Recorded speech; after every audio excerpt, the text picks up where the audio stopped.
జరిగిన తర్వాత ఆంధ్రప్రదేశ్లో బుడగజంగాలు ఉండరు, తెలంగాణలో ఎస్సీగా ఇచ్చి ఇక్కడ ఎస్సీ ఇవ్వకపోవడం వల్ల అన్యాయం జరుగుతుంది, తక్షణమే న్యాయం చేయమని చెప్పి క్యాబినెట్లో తీర్మానం చేసి 2019లో కేంద్రానికి నివేదిక పంపడం జరిగింది. కేంద్రంలో ఇప్పటివరకు ఇంకా పెండింగ్ ఉంది. దీన్ని పరిష్కరించే విధంగా కేంద్రంలో కూడా మన రాష్ట్రంలో కూడా కూటమి ప్రభుత్వం ఏర్పడింది కాబట్టి కేంద్రంలో పరిష్కరిస్తారు.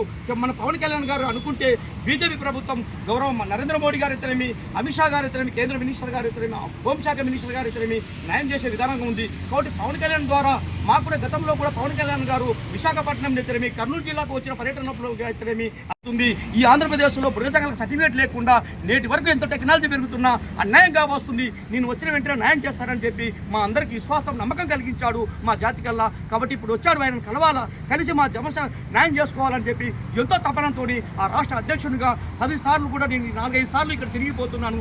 కానీ అతను అపాయింట్మెంట్ దొరకకపోవడం బాధ కలిగిస్తున్నా. ఏదో ఒక రోజు మాకు పవన్ కళ్యాణ్ గారు అపాయింట్మెంట్ ఇస్తారు, మా సమస్య పరిష్కరిస్తారు, కేంద్రానికి కూడా తెలియజేస్తారు, న్యాయం చేస్తారనే విశ్వాసంతో నమ్మకంతోనే ఈరోజు కూడా రావడం జరిగింది. ఇప్పుడు కూడా వినతి పత్రం ఇవ్వడం జరిగిందని కూడా ఈ సందర్భంగా తెలియజేసుకుంటున్నాను.